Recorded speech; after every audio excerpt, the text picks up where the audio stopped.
Hello and welcome back to another episode of You Want to Do What. Today we've got Gareth Bown on, and he's an accountant. Hi, Gareth. Hi Daniel, how you doing? I'm good, mate. You? Yeah, I am very well, thank you. It's a beautiful Good. sunny day. Life It is is. good. It is. It is. Gareth, do you want to jump straight in and tell everyone a bit about what you do? Cool. So I am an accountant, basically. I run my own small practice called Gareth Lawrence Accounts. Gareth Lawrence Accounting, good job. Remember my own name. I am on LinkedIn. I describe myself as the least boring accountant you've ever met, which is a completely baseless claim. But try and disprove it. So, accounting. Why on earth accounting? Okay. Oh, good question. Right. So, why accounting? When I was about 15, and I was like, right, what am I going to do with my life? I there was a Christmas party just before I took my GCSEs, and it was at this big posh house near to where I live, and there was lots of very fancy and rich old men. I felt very out of place, but I thought, okay, well, they're going to serve me alcohol here. Either I get very drunk or I go and try and find something out useful about what to do with my life. I ended up doing both. So I went around and asked basically just a load of these wealthy men what they did for a living and how they got there. And approximately like 60 to 70% of them said they were accountants. So it's like, oh, I'm an accountant, but now I'm the finance director of X. I'm an accountant, but now I'm the managing director of Y. And I was like, okay, then I'll be an accountant. Clearly, it's a good route. I've always been very entrepreneurial, and I wanted to go into a business. I wanted to team myself up to be a great international CEO. I was going to do accounting for a bit, get qualified in that, and then I was going to do marketing for a bit, and then rule the world. Basically, is the plan. I may ask, I think you may want to check what kind of parties you go to before you go to them next time. 60% accounting people. Yeah, this is true. It was not the best party I've ever been to. Not So you've at this point you've gone, right, I'm going to be an accountant. What are the actual steps you took to become one? So I literally Googled how to become an accountant. In fact, I Googled what is accounting first. And that came up with very boring answers. So I sort of gave up and thought, oh, well, I'll sort of figure out how to do it, and then I'm sure I'll work it out along the way. So basically, what I did is I just Googled how to become an accountant, and there were two main choices that were available to me. One, I could do an apprenticeship. I could leave school at 16 and become an apprentice. I could also, the other option was that I could do my A levels and then become an apprentice then. And then the third option, wow, I said two options, didn't I? But the third option is going to university, studying accountancy and doing it that way. I basically weighed up the options and went, okay, well, if I go to university, that appeals to me, but it's going to take me about 4 years longer to get qualified, and I'm going to have a load of debt. I decided that I would apply for a few apprenticeships now. If I got the apprenticeships, then fantastic. If not, then I'll just go and do my A levels, and then trying to get an apprenticeship. But I wasn't going to go to university from that point. So what route did you end up going down? I got an apprenticeship at 16 and went straight into the world of accounting then. And yeah, just straight in. What was the apprenticeship like? Was it quite full on? Did you have to do was there much studying and many exams through that period, or was it majority just gaining experience in an office? Yeah, so most of it was just working, really. So it was a day a week of college. I was studying AAT level 2. That's what I started off studying. And yeah, so most of it, like the hardest bit was just adapting to office life.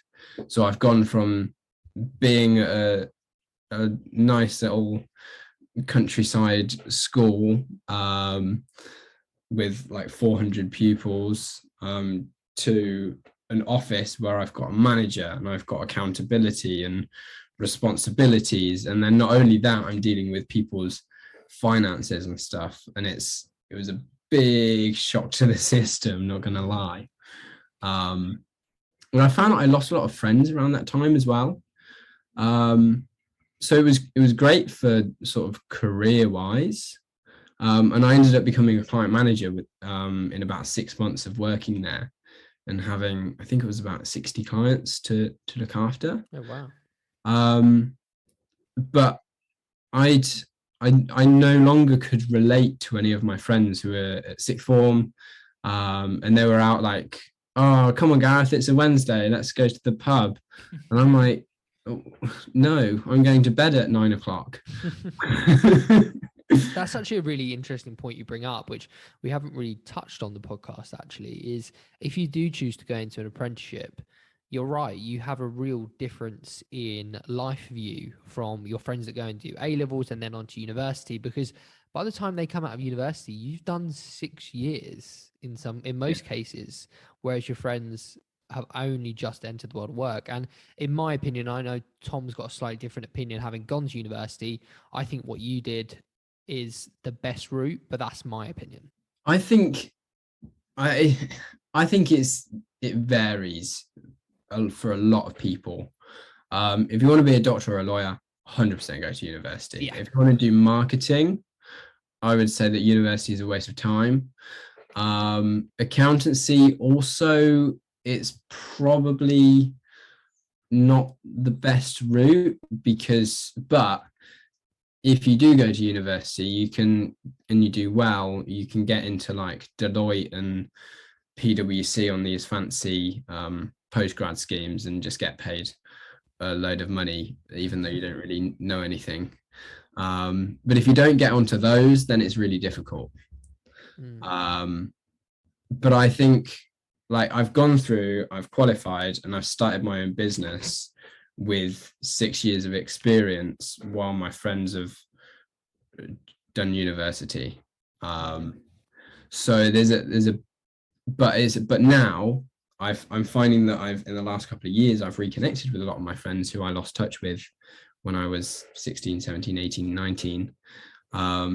Because suddenly they've gone into the world of work and then it's like, oh yeah, we've got things to talk about. Like we have similarities again. And it's not like a superiority thing. It's not because, oh, I think I'm better than them because I work. It's because I've got problems with my manager and it's just completely different problems and we didn't really relate to each other. And I don't think one route's wrong. Yeah, no, it's a great point. It's horses for courses, isn't it? Some people are more suited to going straight into work. Other people might enjoy the university and the life skills they build at uni, as well as getting a degree. But certainly from my experience, I did a very similar thing to you. I joined work after A levels opposed to an apprenticeship.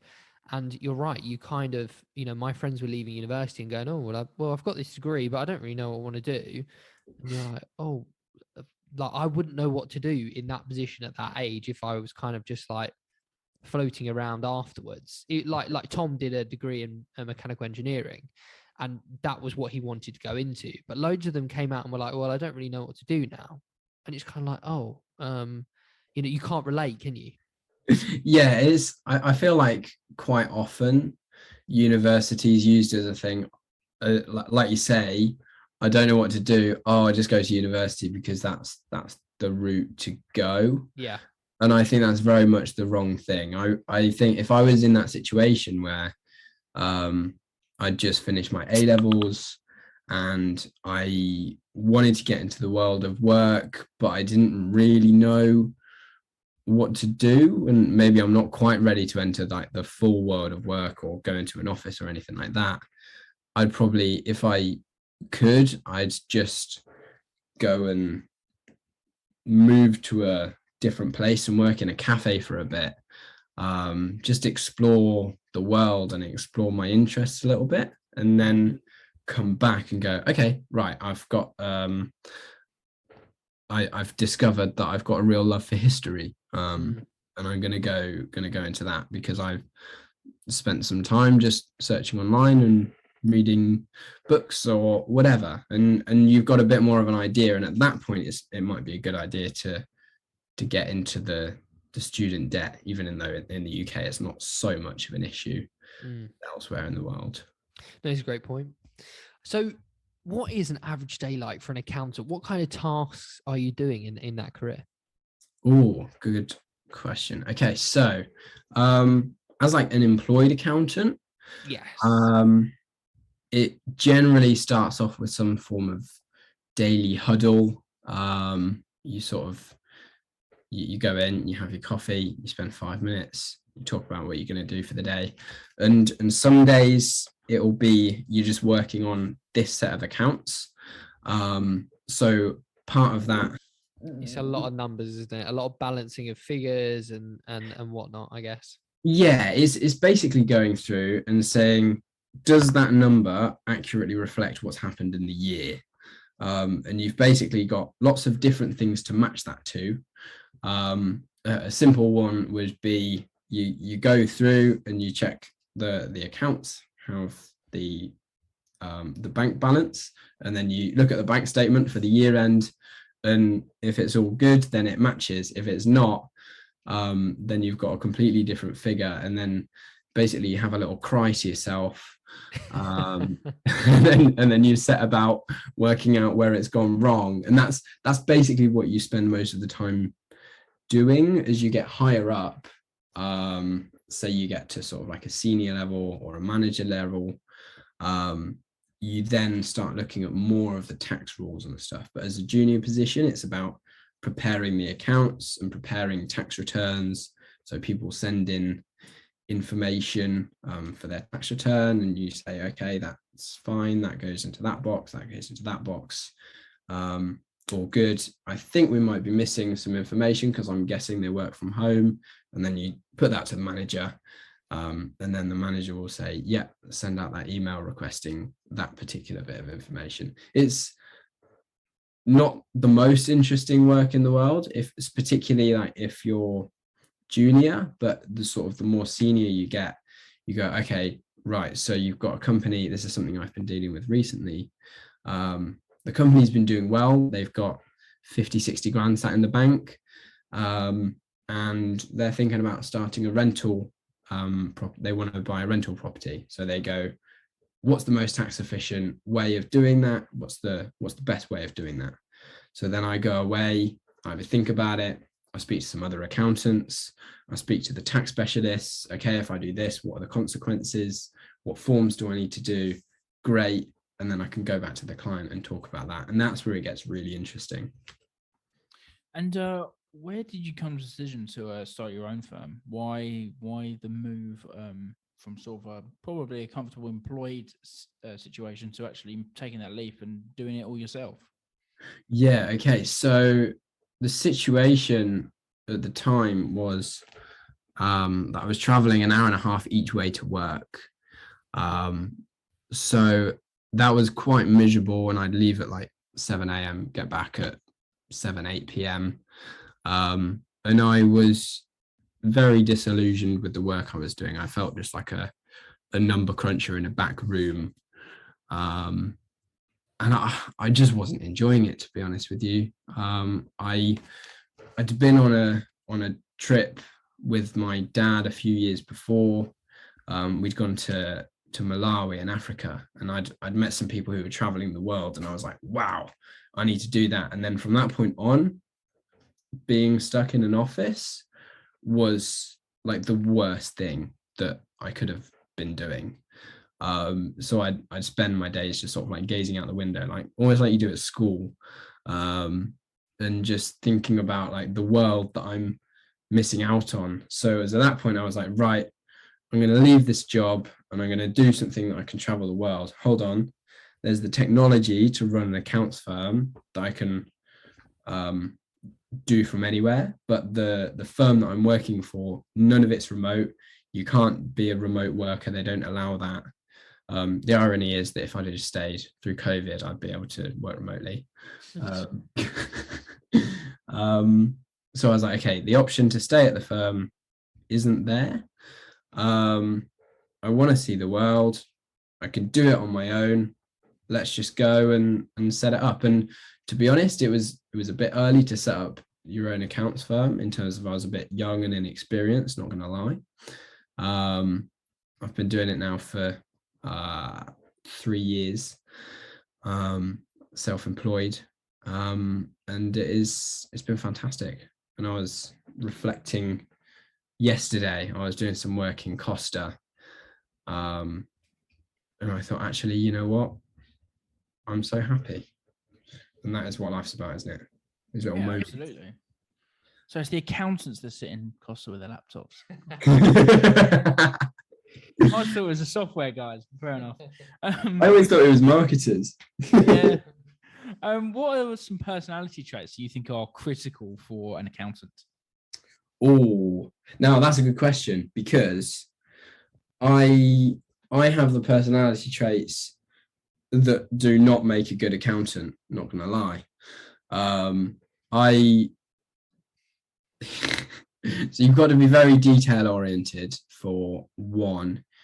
You've got to be very methodical, and you've got to be able to look at figures for a long time and just work through it step by step by step. You have a process that you go through and you just do it like that. And that was one of the other things that I knew I needed to set up on my own. I knew that I couldn't do another sort of 5 years of this methodicalness, because that's not how I naturally am. I'm naturally quite social. I just want to get things done and sorted and then give people like really great advice, but I couldn't do that as a number cruncher and methodical person. But you sort of need to go through that in order to get to the position where you can provide the valuable advice and go on the golf days and do all of the fun client facing stuff. So I basically just shortcutted that by going out on my own and thought, well, I can get other people to do that work. So I will. Why not? I make you right. It sounds like to me that you kind of got stuck in the office environment, which I can relate to massively, and it was just very draining. But instead of kind of sitting there and going, oh, I've just got to do this for another 5 years, another 10 years, and I'll get to where, the golf days and all of that, you've actually gone out on your own and done it and created for yourself, which I think's very admirable. So yeah, it's wicked to hear when people do that, I think. Thank you. I appreciate that. Pleasure. What for you would you say is the biggest positive of the accounting industry, that you might take away personally from it? It can be when you're employed or now starting your business, but what's the biggest positive of working in the industry? Ooh, good point. Okay, so the industry is divided into sort of 3 different sections. You've got the Dinosaur Accountants. I'll probably get shredded for calling them that. You're the second accountant to use that reference on this podcast, so don't worry. Okay. You've got the Dinosaur Accountants who just do your year-end stuff. You've got 9 months after the year end to do it. They do it in 8 months and 25 days. And they're not very sociable. They are your stereotypical accountant. You've got a lot of the big firms, the big corporates, PwC, all of those big guys. They're sort of in a league of their own. They're sort of separate. And then you've got the small businesses sort of embracing tech and sort of really forward thinking. So I'm going to speak at it from that point of view, the sort of the more forward thinking, normally smaller firms embracing cloud technology and all of that fun stuff. Sure. So from that point of view, is really supportive. So everyone in that community will really help each other. And there's not much rivalry. The kind of overarching opinion in the world of accountants is that there's more than enough work for everybody. So let's just work together and give the best work we can. And together we can take as much work off the dinosaurs as possible. And the other thing is the tech in accounting is looking pretty exciting. Wow, I realized I put on a really boring voice. It's looking very but no, it seriously is. There's a lot of new accounting startups, which are really interesting, and like there's a lot of stuff with AI, and yeah, I think there's a lot of scope for someone. I think there's going to be a new sort of subsection of accountancy where techies can get involved, where you've got programmers who can help link all of this software together. Their time just researching the different softwares, and how they link together, and I think that's going to be a more common role within firms. That's certainly something I'm looking at to do in the next few years. Get someone in who's an expert on all of this different tech, as an in-house techie person to link it all together and make sure all the clients are on the best stuff. And I say that's probably one of the most exciting things coming up. And on the flip side of that, though, what are some of the less favorable aspects of this industry? Definitely gets a bad rep. Less favorable, I think for me. Oh, I'm really stumped actually. Okay. No worries. I think you're right on it gets a bad rep. I think it is, the word accountant, you brought it up, there are those dinosaurs out there, and probably a lot of the outside world probably pictures those above anything else when you hear the word accountants. Yeah, I agree. And I feel like they bring the profession down as a whole, which is a bit of a shame. But there's, if you look on LinkedIn and you think, what's an accountant, then you'll see some pretty cool people, because there's some really cool accountants on LinkedIn doing some really funny and great stuff, who are really doing a lot to change the perception of accountants. But the worst thing about the accounting industry, Yeah, I say probably the repetitiveness. If it's a job, if you're an employee, and you're an accountant, like you're actually producing the accounts, it can get quite tedious. But on the flip side of that, yes, it's a process, but there's always different aspects to it. So there's always more to learn. So clutching at straws, it can be a bit tedious. Yeah, sure. And so what would be something that's probably not in an accountant's job description, but you still have to deal with? My head immediately goes to office politics. Yeah, that's a good one.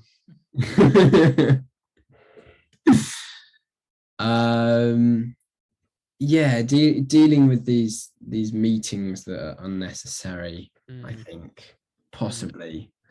I feel like that's a bit of a weak answer as well, though.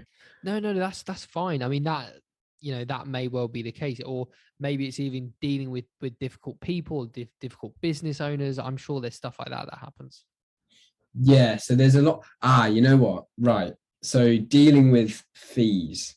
So in your job description, it's all about producing accounts and tax returns and dealing with client queries, etc., etc. But certainly in the firms that I've worked at, there's a big emphasis on how the billing's done and where the time's allocated to.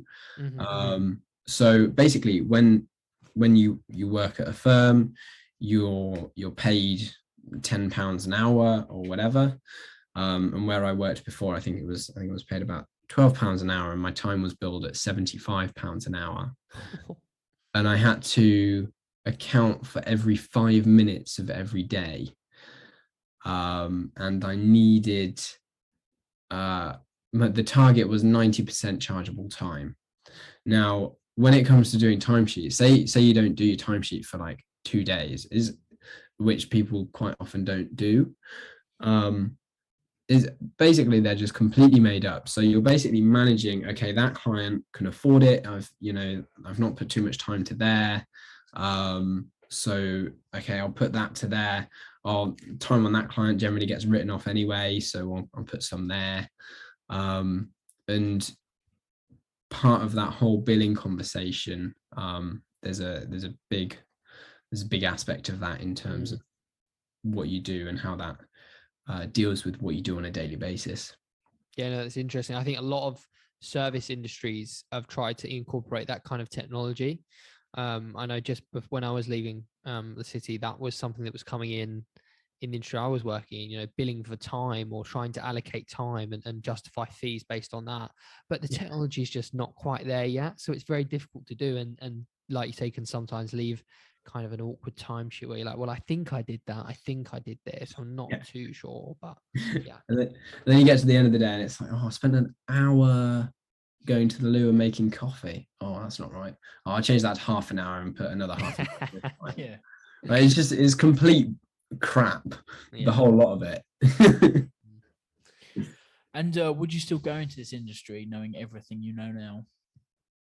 You know what? Possibly not. Okay. Interesting. What makes you say that? So I'm guessing, so I definitely don't regret coming into this at all, because it's allowed me to have a business that works for me, and it's going to allow me to travel, and I'm building a business which I find really exciting, and I'm working with awesome clients, and doing really great work for them as well, and really helping them to completely change their business. But those years in the office, you know what, they were grim. I had a horrible manager, but then, yeah, I don't know. I feel like if I went into marketing, I'd probably be a quicker success. Or if I went into, I don't know. Jury's out on that one. No, that's a very honest answer. So thank you for that. And thank you so much for your time. It's been an absolute pleasure to hear all about your journey so far, and I wish you the best of luck with your business. Thank you, guys. Really appreciate your time. It's great. Thanks for having me on. Thank you. Where can people find you, find your business, and see what you're up to? Lovely stuff. So my website is garethlawrence.co.uk, but you'll have better luck finding me on LinkedIn. I'm just Gareth Bown. It's Brown but no R, and then I've got a wave emoji after my name, and I'm quite active on there, so just shoot me a message. Brilliant. Thank you, Gareth. Cheers, guys. Bye.